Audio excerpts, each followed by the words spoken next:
Sí.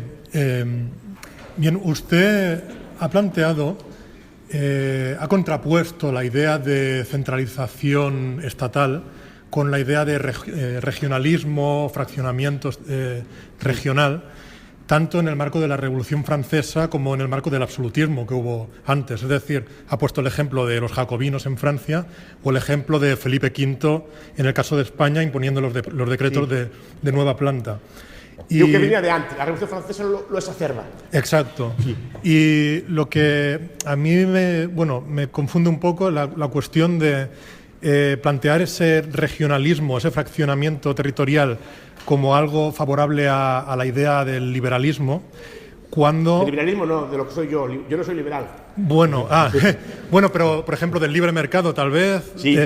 Pero cuando precisamente cuando se centralizaba el poder muchas veces se eliminaban aranceles internos, fronteras internas que entorpecían el libre comercio. Es decir, en el proceso de centralización absolutista hubo un proceso de liberalización también, porque se eliminaron las fronteras internas. Sí, pero se crearon fronteras externas. Se liberalizó internamente, pero se crearon aranceles mayores cara afuera y se centralizó la política a ese nivel. O sea, los lobbies o los grupos de interés pues, que había de aquella época operaban a nivel estatal, no a nivel local. ¿Sabe cuál es el éxito de sitios divididos o casi independientes? Las provincias unidas holandesas, que eran provincias de hecho independientes, con leyes distintas, con normas distintas, absolutamente fragmentadas, con fueros, normas, y fueron capaces de prosperar comercialmente al mejor nivel de Europa mientras mantenían una guerra y derrotaban a la mayor potencia militar de Europa, siendo 8 provincias que se llevaban mal entre ellas y ni siquiera se hablaban, precisamente porque estaban fragmentadas y se unían cuando les hacía falta. Yo creo que se puede oponer a esa visión que tiene usted de la fragmentación como un ejemplo favorable en relación al libre comercio, por ejemplo, analizando situaciones presentes en la actualidad, donde hay un mayor nivel de libre comercio, dentro de los Estados Unidos, un Estado grande, unificado, o dentro de los pequeños países de Centroamérica, por ejemplo. No solo es el país. Entre ellos, quiero decir. Entre ellos hay poco, pero entre Estados Unidos dentro hay leyes de restricción de comercio interna también. Pero menores que las que hay entre los diferentes países de Centroamérica o de Sudamérica. Sí, pero entre ellos no hay mucho libre comercio, así les va. Pero quiero decir que el tamaño no influye. O sea, perdón, el tamaño influye, pero no es el único factor.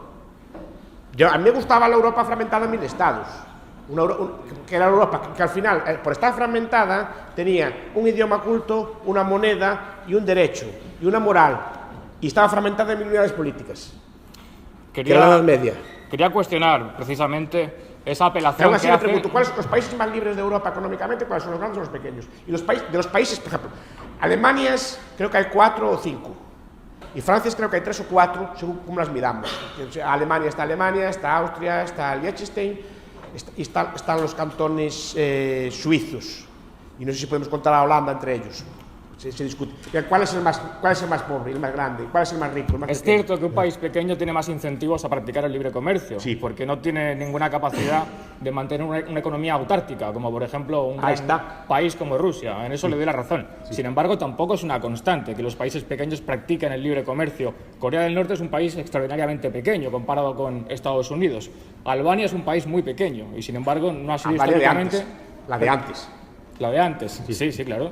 También la de antes existió históricamente, ¿no? Ahora tampoco es que sea un paraíso del libre comercio. No es Singapur. No.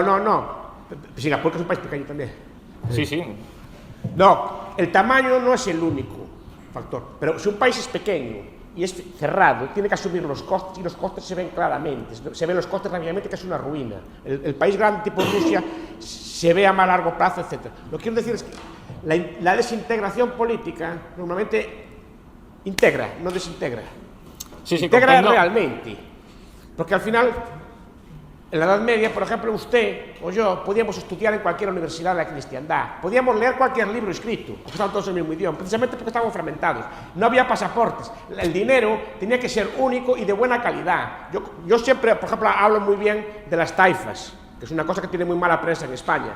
Las taifas tenían el mejor dinero del mundo en su momento. por ejemplo, el mítico dinar del rey lobo, porque no les quedaba otra, eran tan pequeñas que pagaban con dinero de buena calidad, los demás no se lo querían, y eran libres, pasaban de ser sitios pequeños, la taifa de Murcia pasó a ser un imperio comercial durante los años que estuvo en Taifa, casi al nivel de Génova, después decayó por guerras o cosas así por el estilo, pero como funcionaba muy bien. Son las constelaciones de estados, que son las repúblicas del Renacimiento, las polis griegas, que eran 100 polis, y nunca pudieron los persas con ellas, o estas polis. Digo que la fragmentación a mí me parece buena, me parece muy buena, y política, cuanto más pequeño sea, mejor. Tengo una enmienda que hacerle desde una perspectiva materialista histórica. Las taifas preponderaron sobre los reinos cristianos unificados, o más unificados relativamente, como Castilla, como la Corona de Aragón, o fueron arrasadas históricamente por esos pueblos más grandes. Yo creo que los árabes conquistaron España, creo que en 10 años. Las taifas duraron un par de cientos de años. Yo creo que si no fuera por las taifas serían derrotados en muy poco tiempo. Y otra cosa tenían justicia privada, dinero privado y ejércitos de mercenarios. El famoso Cid Campeador era un famoso mercenario de la taifa de Zaragoza. Pero fueron engullidas históricamente, al final. A largo plazo, pero repito, la España visigoda central tardó 10 años en conquistar por 35.000 árabes, frente a una población de varios millones de hispanos o gozos que había de aquella. Tampoco estaba unificada realmente España en aquel entonces. Bueno, tenía un rey solo, y bastó con cortarle la cabeza y acabar con él. Lo que quiero decir, profesor Bastos, es que históricamente los pequeños... Bueno, no estaba integrado como ahora, pero sí que tenía solo, digamos, una cabeza, digamos. Los pequeños pueblos fragmentados que usted defiende, que tanto le gustan, han sido engullidos por los grandes estados. Tiene que reconocer por lo menos la ventaja. ¿Me permites acabar, verdad? Sí. Si eres tan amable. No discutan. Tiene que reconocer la ventaja, por lo menos en el campo bélico, de la centralización. Todos esos pequeños estados alemanes que a usted tanto le agradan, cada vez que pasaba la Gran Armée tenían que rendirse inevitablemente, no tenían capacidad de oponerse a Napoleón. Napoleón solo pudo ser derrotado por más enemigos. De hecho, Napoleón fue más eficiente en la gestión de sus recursos materiales y humanos que los enemigos, pero como los enemigos lo superaban en número, lo pudieron derrotar y no le dieron ningún premio de consolación por haber sido más eficiente. En el terreno bélico es más importante la eficacia que la eficiencia. La pregunta es muy interesante, porque es un tema que me gusta mucho debatir, aunque se escape un poco del tema. Me gusta mucho debatir porque yo le pregunto, por ejemplo, 200 españoles conquistan el imperio inca, que era de varios millones. Si en vez de haber un imperio inca de 20 millones hay, por ejemplo, 10 estados de 2 millones, ¿sería más fácil o más difícil? En cambio, comparemos con los indios sin estado, las confederaciones del norte, los comanches, por ejemplo, o incluso los mapuches, o incluso dentro de América Central, lacandones, isqueles, etcétera, otro tipo de pueblos. Los pueblos sin estado fueron infinitamente más difíciles de conquistar que los pueblos con estado centralizado y con grande. O sea, los grandes imperios, el azteca y el inca, cayeron en cuestión de semanas por un par de cientos de españoles. El imperio visigodo y otros caen de forma fácil por unos pocos cientos de españoles. Los estados alemanes caen... ¿Qué pasó? Los estados alemanes caen a corto plazo, pero a Napoleón que no derrota son guerrillas en los estados centrales. Y luego guerrillas que hay en Rusia, guerrillas que hay en otros sitios. Y otra cosa veríamos si era capaz de mantener sus imperios. A corto plazo sí, después si es capaz de mantener el gobierno o no. Y el caso de los imperios de los estados alemanes sí que los defiendo. La Alemania de Goethe, de Schiller y todos me parece mucho más interesante que la Alemania de Hitler, que es la Alemania unificada. Además, las guerras que tenían entre ellos, cuando eran guerras, pues eran guerras como mucho que causaban 10, 20 muertos. Eran guerras casi a palos, como las que hay en las fiestas ahora. ¿No?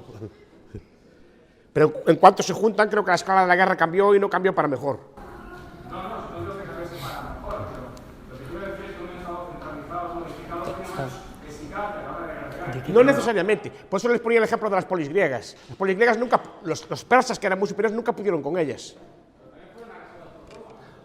Fueron arrasadas por Filipo, que era uno de ellos, después de que empezaran a corromperse y a degenerar. Pero ellas, el tiempo que duraron y plantaron cara a lo que fuera, no hay una prueba de eso. No hay prueba de que conquistar un pueblo anárquico sea más fácil que conquistar un pueblo árquico.